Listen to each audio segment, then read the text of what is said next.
Perdão, é a quarta vez que meu irmão me liga. Vocês podem... Tá. Só me dá um minuto. Alô? Um indivíduo encarcerado na... Tá. Eu não sei qual foi o envolvimento dele exatamente. Ele não fala sobre isso. Ele nunca falou. E talvez nunca fale. O suspeito atirou no homem de 61 anos, matando-o, e depois o empurrou pela porta do motorista. Isso foi uma execução.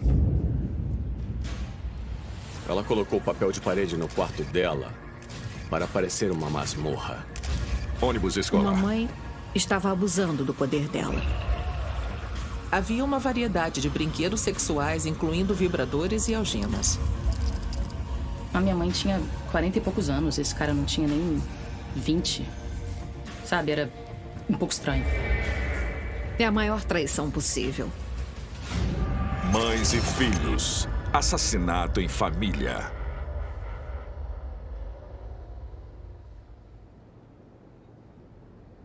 18 de março de 2005, 5h42 da manhã. Des Moines, Washington. Chamada para a polícia. Emergência. Qual é o problema? Tiros. Parece que teve um assassinato na 8ª Avenida com a rua 188. Um Mustang preto. Alguém empurrou um cara pra fora do carro e atirou umas 3 vezes. O cara estava inclinado pra fora do carro. Ele parou no cruzamento e eu escutei mais 3 tiros. E depois ele foi embora em direção ao leste, na 188.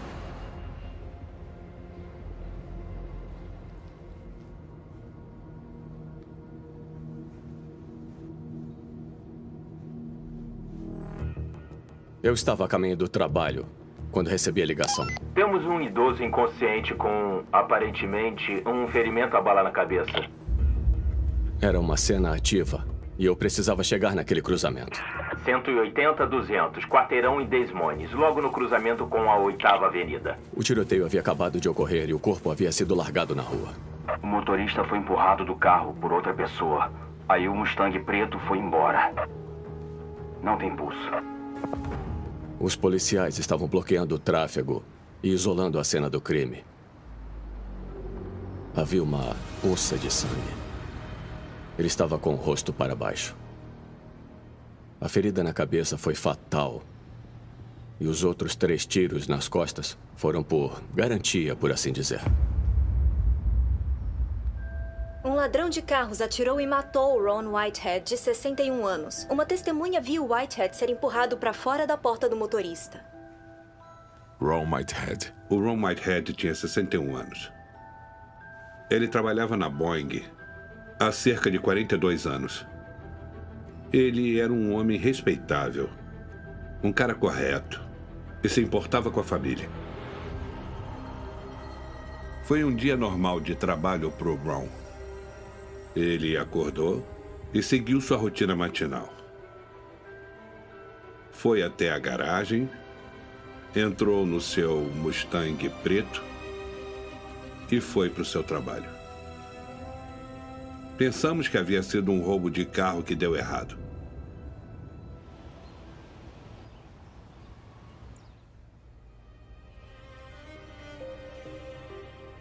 Eu recebi um telefonema e um policial me disse que algo tinha acontecido com o meu pai. Haviam atirado nele. Eu precisava ir imediatamente para a casa do meu pai. Eu entrei, fiquei na frente da TV e vi uma pessoa deitada no meio da rua. E então eu soube. Ninguém nunca quer ver isso.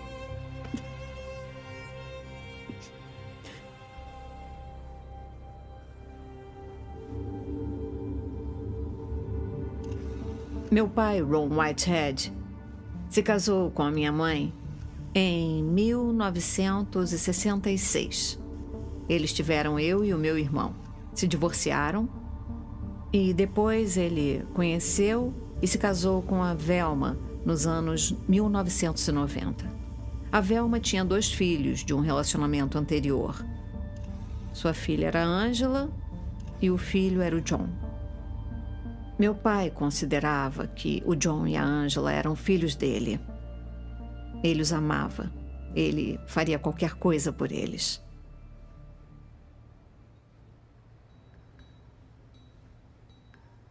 O Ron amava carros.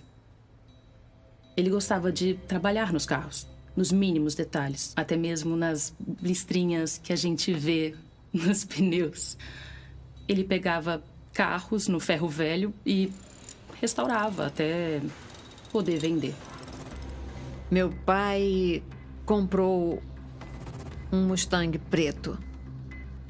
Ele gostava de manter o carro limpo, nos trinques. Por um tempo, a Velma dirigia o carro e aí meu pai começou a ir para o trabalho com ele todo dia.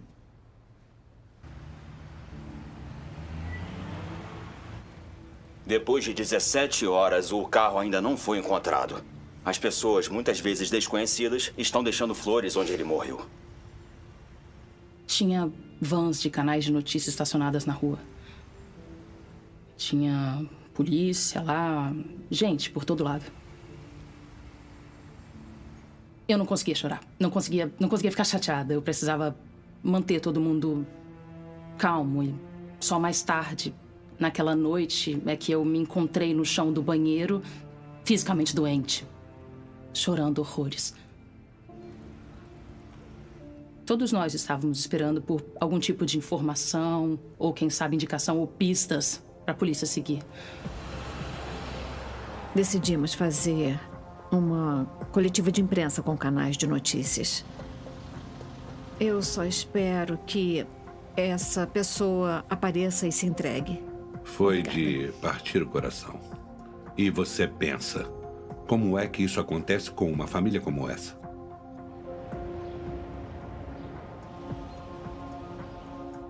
Minha madrasta Velma estava chorando. Chorando sem parar. Ele se abaixou, me deu um beijo de despedida. Disse que me amava e que nos falaríamos mais tarde. Ele saiu pela porta e eu acenei da janela. E ele nunca voltou para casa.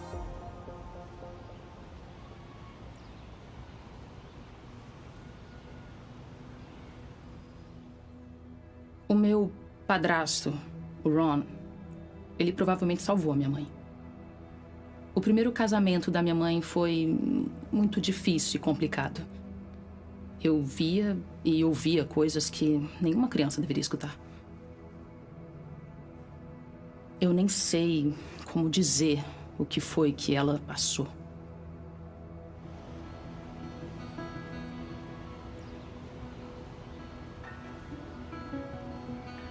Meu pai era um homem muito diferente.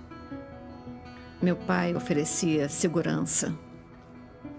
Um lugar onde a Velma e os filhos iriam estar em segurança. Ele nos acolheu sem fazer perguntas. Ele nos criou como filhos dele.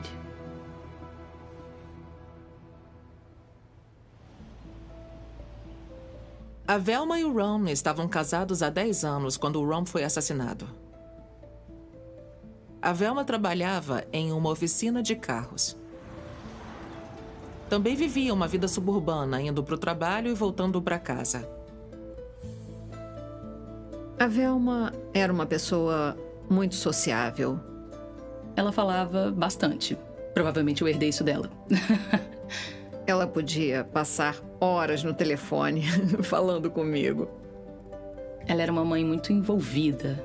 Ela se voluntariava na escola, na cantina da escola. Ela era professora do jardim. Era aquela família de comercial de margarina. Nós fazíamos churrasco no parque no verão. Nós viajávamos para o litoral quando éramos pequenos. Eu diria que era uma típica família americana. Um dia depois do assassinato do Ron. Havia o medo do desconhecido que tomou conta da área de Seattle. Tínhamos um ladrão de carros violento à solta. Será que ele ou ela faria isso novamente? É assustador. Pode acontecer com qualquer um. Ninguém sabia quem era essa pessoa, onde estava o carro. Era assustador. Era muito importante tentar capturar essa pessoa antes que outra pessoa fosse machucada. E antes que evidências fossem destruídas. E então, conseguimos localizar o carro, abandonado no estacionamento de uma clínica médica. Investigadores vão vasculhar cada centímetro do carro na esperança de conseguirem pistas vitais. Os policiais interrogaram um dos funcionários da clínica e eles lembraram de ver o Mustang no estacionamento. E um indivíduo com um capuz tapando o rosto com cerca de 1,70 m de altura se afastando daquele carro.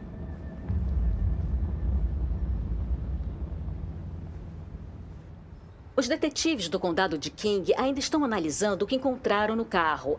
Ainda não existe um suspeito. E o tempo está passando. Com o tempo passando e o assassino ainda solta, a família foi ficando mais e mais desesperada. É assim. Se eles sabem quem é o responsável, se eles ouviram falar, mesmo que seja só fofoca, que falem. A família Whitehead queria justiça para o Ron. Ninguém pode se esconder para sempre. Eles não conseguiam acreditar que o tempo estava passando e que ninguém sabia de nada. Alguém sabia alguma coisa. A polícia descobriu que Velma estava tendo um caso com um homem muito mais jovem.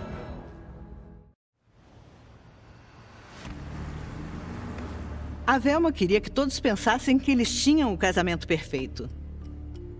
Mas, quando os investigadores foram mais a fundo, não foi isso que eles descobriram. No último ano, nós tivemos problemas. Eu senti que ele estava me ignorando muito. Ele assistia pornografia no computador o tempo todo. Isso me incomodava, sabe? Eu senti ciúme do computador dele.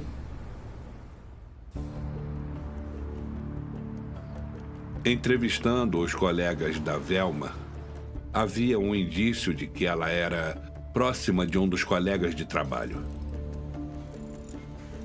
A Velma tinha 47 anos. Ele era muito mais novo que ela. E ela começou a ter um relacionamento sexual com ele, sem que o Ron soubesse. Tínhamos suspeitas do amante da Velma. Ele tinha algo a ver com o assassinato do Ron? Nas entrevistas iniciais da Velma, depois do assassinato do Ron, ela negou qualquer tipo de relacionamento extraconjugal. Então, os policiais pensaram, por que ela mentiria sobre ter um caso? Nós entrevistamos o amante da Velma e ele negou que tinha um caso. Ele também tinha um álibi sólido para o dia do assassinato do Ron. Então ele não foi considerado um suspeito.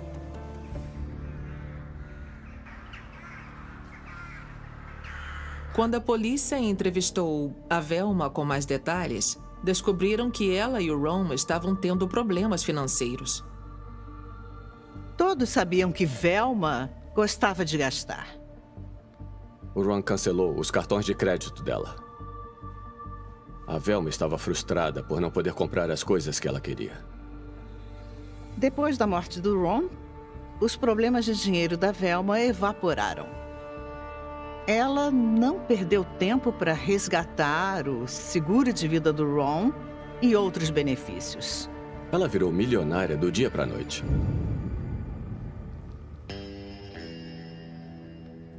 Tinha alguma coisa estranha com a Velma Ogden Whitehead. Alguma coisa que não dava para dizer exatamente o que era. John, o filho 16 dela, anos. John, tinha 16 anos. E ele tinha uma relação incomumente próxima com a mãe. E até esquisita em alguns níveis. Boas mães têm chãos grudentos, fogões sujos e crianças felizes. Na infância, ele era tratado de uma maneira diferente. Como se ele fosse feito de vidro. O John era o filho especial dela. E ela realmente ficava focada nele. Ele recebia a maior parte da atenção dela. A Velma adorava o John. Uma vez, nós fomos jantar e... quando a comida chegou, o John nem precisou cortar a carne dele, que estava no prato. Eu achava ele grande o suficiente para saber fazer aquilo. A Velma controlava situações que não precisavam ser controladas.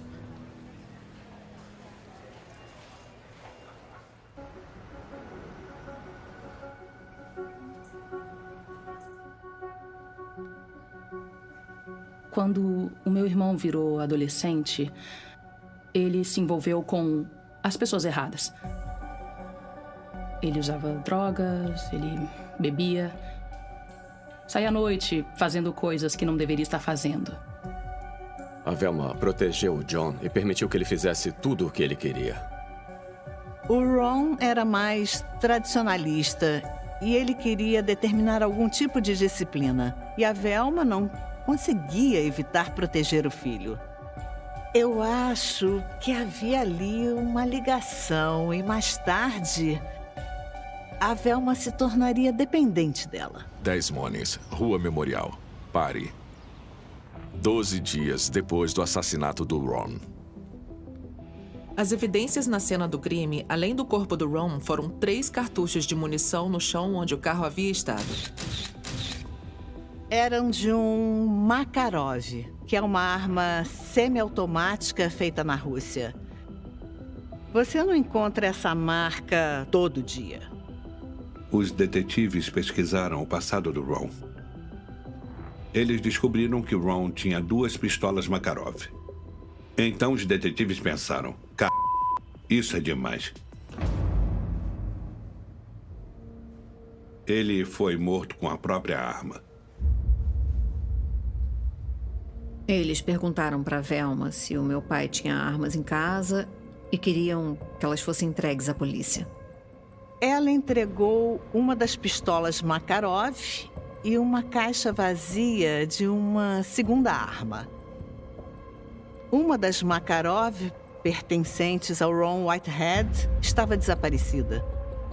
A Velma não sabia dizer onde estava a arma. O Ron não costumava andar armado e nem levava ela para o trabalho. Essa Makarov desaparecida provavelmente seria a arma do crime. E isso só nos dava uma conclusão, a de que o assassino veio de dentro daquela casa. Não era o roubo de um carro, era algo muito maior.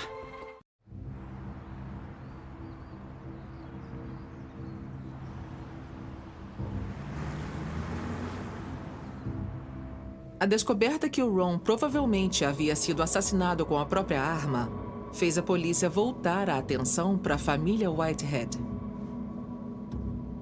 Nós conversamos com os vizinhos do Ron Whitehead. Um dos vizinhos nos disse que os filhos dele tinham visto o John Ogden alguns dias antes do assassinato, correndo em direção ao parquinho com uma arma. Uma pistola preta que era compatível com a descrição da Makarov desaparecida. Decidimos entrevistar o John. Ele mentiu inicialmente, mas depois admitiu que estava com a pistola Makarov, mas negou qualquer envolvimento no assassinato do padrasto. Eles descreveram um tipo de arma bem específico que tinha na casa de vocês e agora está com a gente. Eu mostrei a arma pra eles, eu sei disso. Tá bom, então você mostrou a arma pra eles? É, você falou uma coisa agora e tirou isso da minha cabeça. Então você mostrou, tá bom. Ele disse que não sabia o que tinha acontecido com a pistola. O John começou a se tornar um suspeito importante. Nós o convidamos para um teste de polígrafo para ver se ele estava nos enganando ou sendo verdadeiro sobre o envolvimento dele no assassinato do Ron. Eu esperava que ele fosse reprovar no teste do polígrafo. Achei que ele estava escondendo alguma coisa da gente. Mas ele passou no teste do polígrafo. Ele foi retirado da lista de suspeitos no assassinato do Ron Whitehead. Naquele momento, as pistas significantes haviam acabado e o caso esfriou. Nos sentimos derrotados por não ter resolvido esse caso.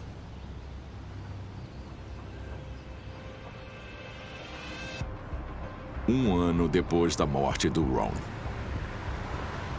Eu sabia que estava chegando perto de um ano do assassinato do Ron. O detetive Doe entrou em contato com a Velma, pedindo para ela entrar em contato com a imprensa e fazer outro apelo por ajuda. Meu nome é Velma Whitehead. Gostaríamos de permissão para colocar um panfleto da Crime Stoppers na sua Crime janela. Stoppers. Recompensa $1000. A Velma desafiou o assassino a não ser um covarde e se apresentar. Deixe de ser covarde e se apresente. Não tem para onde fugir, não tem onde se esconder. Não importa se vai levar 50 anos. Eu achei que aquelas palavras eram estranhas. A maneira como ela colocou tudo não parecia natural. Nós fomos para a casa dos Whiteheads e a Velma nos convidou para entrar. Ela, Kimberly e a Angela sentaram no sofá e eu pensei comigo mesma que tinha alguma coisa estranha ali. Precisamos viver com o fato de que ele se foi todo dia. Mas essa pessoa precisa viver com o fato de que o assassinou todo dia. Então, quem está pior? Para o mundo exterior, a Velma estava se fazendo de viúva em luto. Mas o que acontecia lá dentro daquela casa era algo totalmente diferente. Eu já tinha saído de casa. Então eu nunca morei com eles. Os visitava de vez em quando. O John estava no colégio e morava com eles na época. Eu não morava com eles naquela época, mas eu notei que o jeito dela começou a mudar. Depois da morte do Ron, a Velma ficou rica. Uma das primeiras coisas que a Velma fez foi comprar roupas novas para ela. Ela mudou o cabelo, mudou a aparência, ela começou a usar mais maquiagem. Os vizinhos e amigos notaram que ela tentou se vestir e aparentar ser uma pessoa mais nova. A Velma comprou móveis novos. Comprou uma jacuzzi. Ela comprou presentes para o filho, comprou presentes para o amante. Eles foram para Las Vegas na véspera do Ano Novo. Ela gastou todo o dinheiro do seguro de vida dele. A Velma viu que poderia ser uma mulher glamourosa no mundo.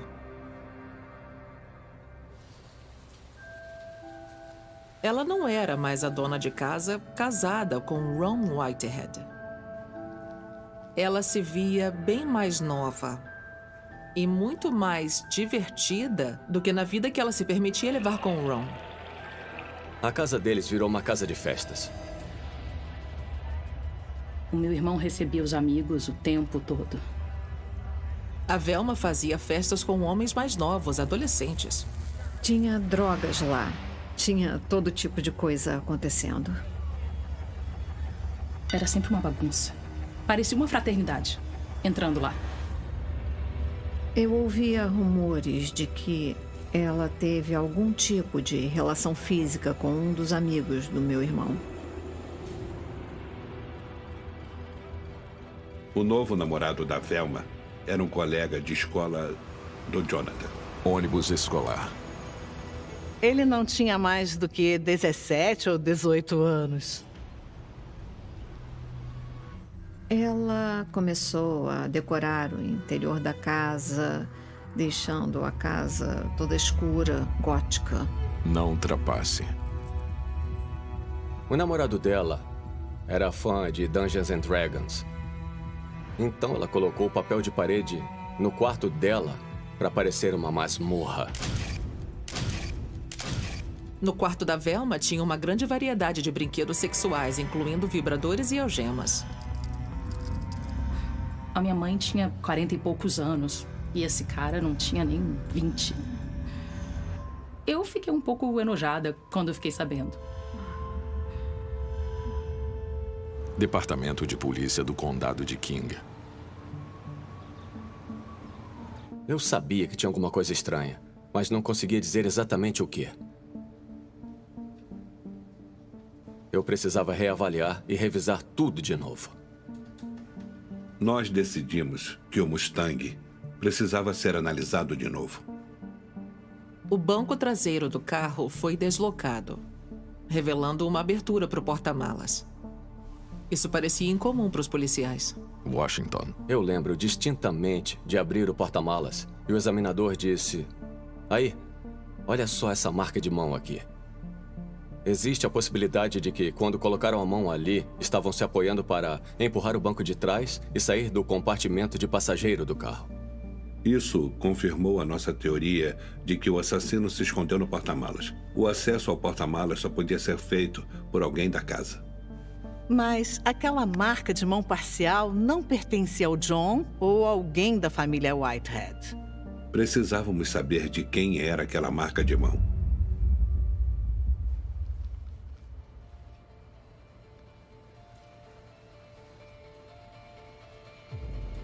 O detetive Doe começou a analisar os registros telefônicos envolvendo qualquer pessoa da família Whitehead.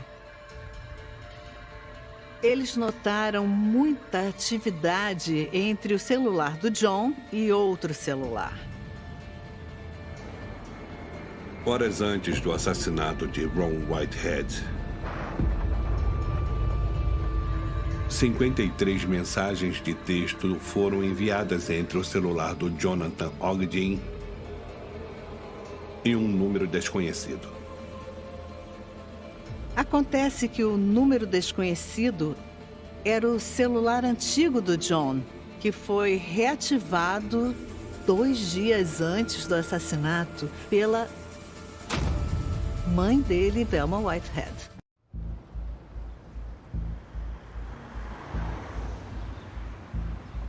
Estávamos tendo cada vez mais certeza de que o John e a Velma estavam envolvidos nesse assassinato. A Velma tinha ativado um celular que foi usado por alguém para se comunicar com Joe Ogden. Pensamos que não eram 2 suspeitos, mas provavelmente 3. Quem havia se comunicado com John Ogden na manhã do assassinato do Ron? E foi a mesma pessoa que deixou a marca de mão que foi encontrada no porta-malas do Mustang do Ron Whitehead. Eles apreenderam o computador da família. Fizemos uma análise forense no computador. O que descobrimos foi que o Jonathan havia pesquisado sobre uma pistola Makarov e tentou comprar munição para uma pistola Makarov antes do assassinato do Ron Whitehead. Alguém havia pesquisado por munição para uma Makarov. E através do histórico do navegador antes e depois da visita ao site, determinamos que o John é que tinha acessado o site, procurando por munição. Ele até colocou no carrinho para comprar, mas a compra não foi finalizada. O John queria comprar munição 4 dias antes do assassinato. Rastreamos o celular misterioso até um estudante de 17 anos do colégio Mount Rainier, que era o mesmo colégio que o John frequentava. Colégio Mount Rainier. O celular foi encontrado com um outro amigo do John, chamado Wilson Sayachak.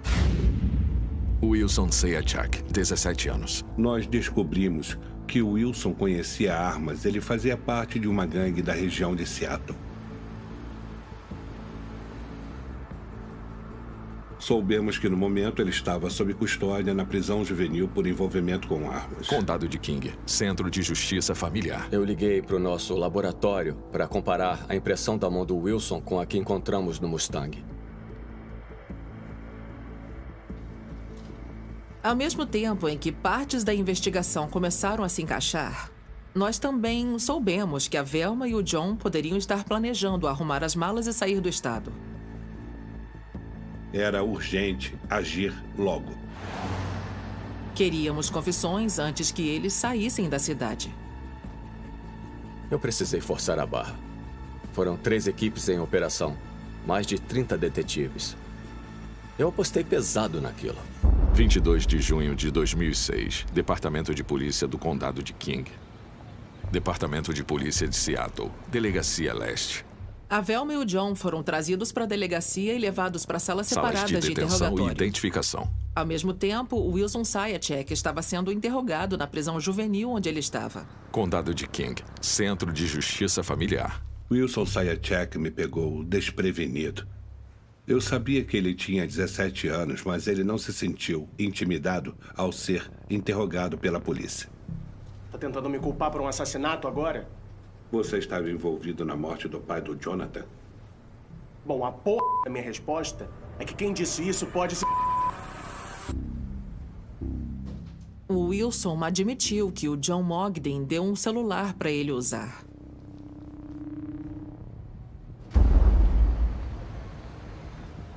Eu entrevistei a Velma com a informação que o Wilson havia me fornecido. A Velma sabia que a polícia estava se aproximando. O interrogatório da Velma incriminou o John e o Wilson. Eu sei que, de alguma forma, meu filho está envolvido nisso, mas eu não sei como e não sei o quanto.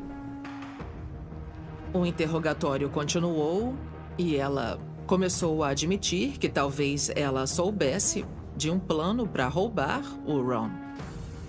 O Wilson disse que se o carro fosse roubado, ele receberia mais dinheiro e que a seguradora pagava rápido. Foi a única coisa que eu dei permissão para fazer. Está bem, do começo. Roubar o carro. Ela disse que ela só queria que batessem no Ron. Ela nem sonhava que ele poderia ser morto. Eles não deviam machucar ele de jeito nenhum. Eu disse pro John, sem armas, sem violência. Eu achei que o John tinha me escutado. Eu achei que ele me respeitava o suficiente para me escutar. A Velma entregou o filho para tentar se salvar. Departamento de Polícia do Condado de King. Detetives.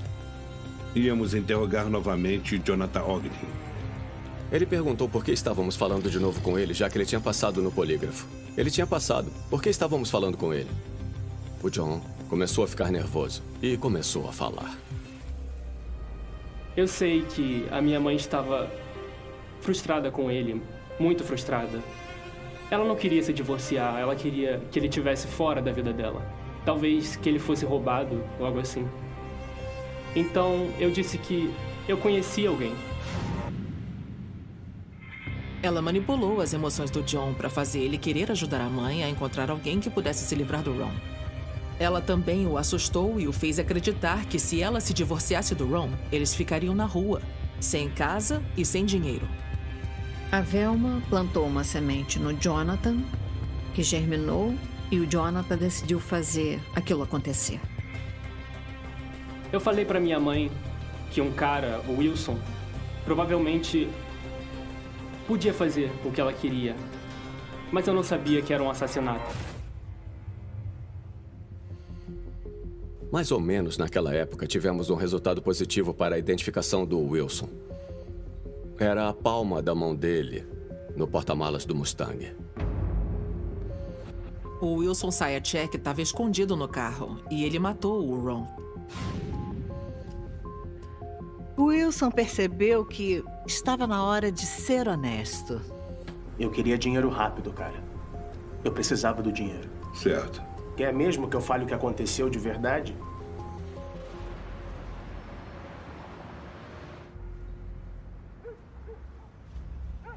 O John ligou para o Wilson e disse que aquela era a noite para tudo acontecer.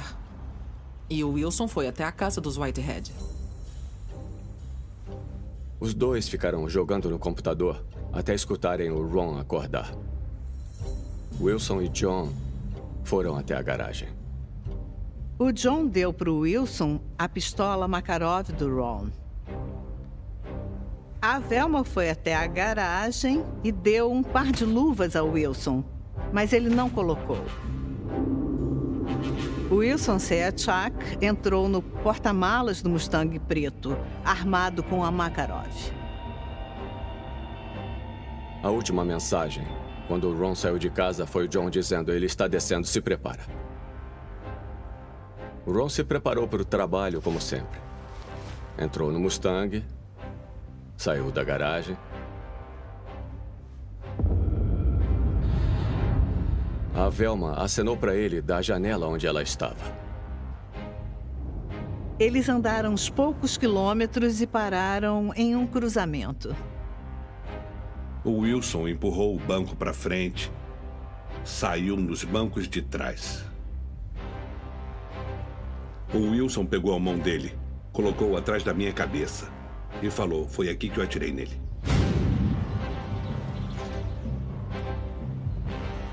Quando o carro começou a se mover para frente, o Wilson foi para o banco da frente, empurrou o corpo do Ron para fora do carro. Ele se inclinou e atirou 3 vezes no Ron para terminar de matar. E acelerou o carro.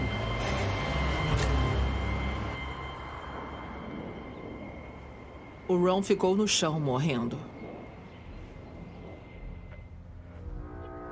Às 5h44 da manhã, havia uma ligação curta no celular do Wilson, dizendo pro John que ele tinha atirado no Ron. Eu falei, tá feito, eu abandono o carro e tudo mais. E eles disseram, tudo bem, Wilson, e depois a gente te dá a seu dinheiro. Quanto de dinheiro eles te prometeram? Me prometeram uns $1.000.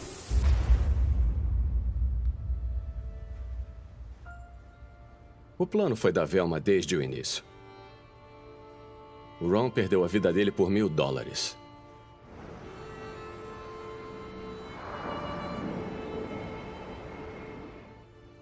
$1.000, nossa.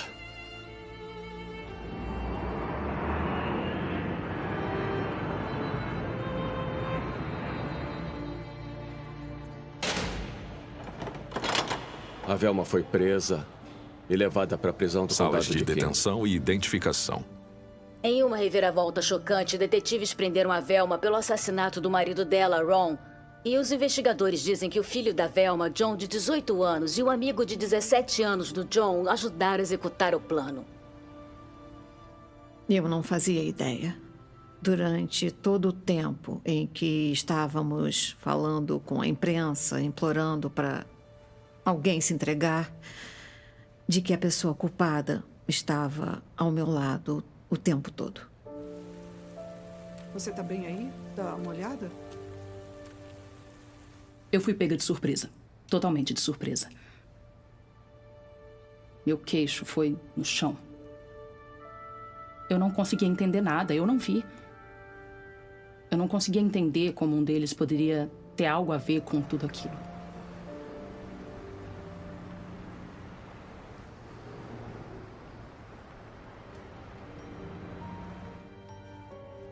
Não havia nenhuma evidência física que poderia ligar a Velma ao assassinato do Ron.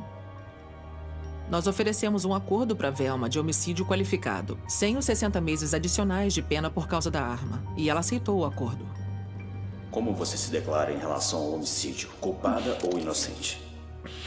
Eu me declaro culpada, Excelência. Então, de repente, a Velma chocou todo mundo.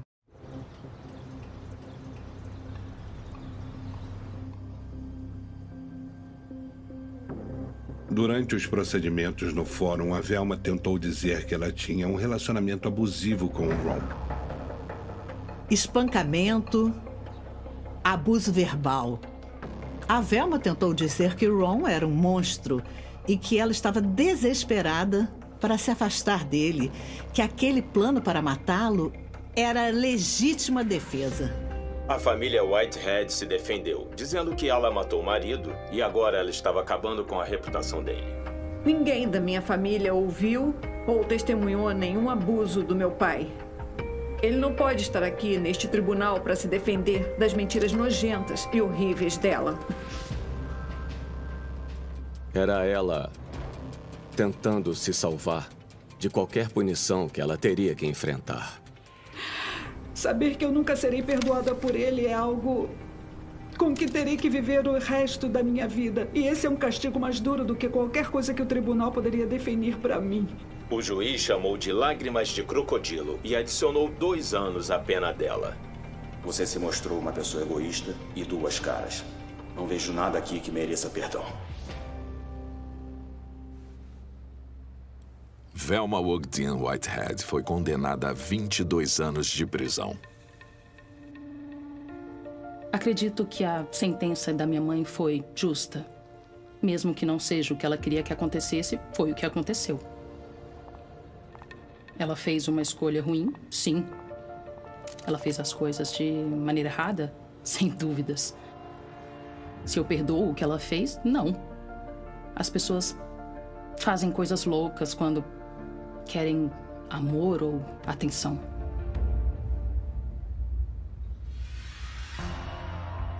O último evento que levou Wilson a se declarar culpado de homicídio foi quando o promotor ouviu a gravação da conversa dele na cadeia entre ele e a mãe. Ela disse que ele precisava dizer a verdade. Você fez isso? Sim. Sim, senhora, eu fiz. Então ele confessou para a mãe dele que tinha matado o Ron Whitehead. No final, ele não estava disposto a mentir para a mãe dele. E isso foi o que definiu o destino de Wilson Seyacak. Wilson Seyacak foi condenado a 25 anos de prisão. Então tínhamos a mãe do Wilson falando para ele fazer a coisa certa e tirando a verdade dele. E a Velma Whitehead envolvendo o filho dela nesse crime horrível.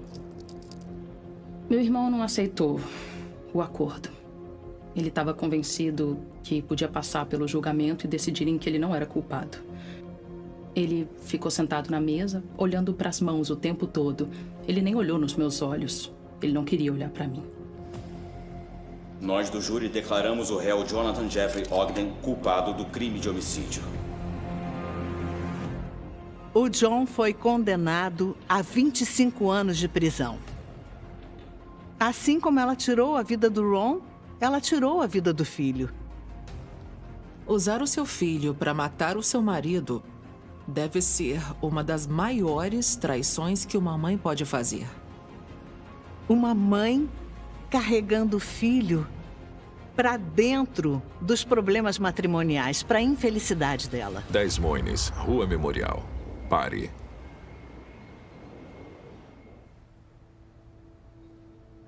Essa é uma foto minha com o meu pai. Ele era muito especial para mim. No funeral do meu pai, muitas pessoas que foram tinham histórias maravilhosas e diziam o quanto ele era importante.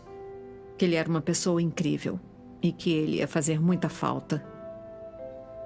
Eu nunca vou me esquecer disso.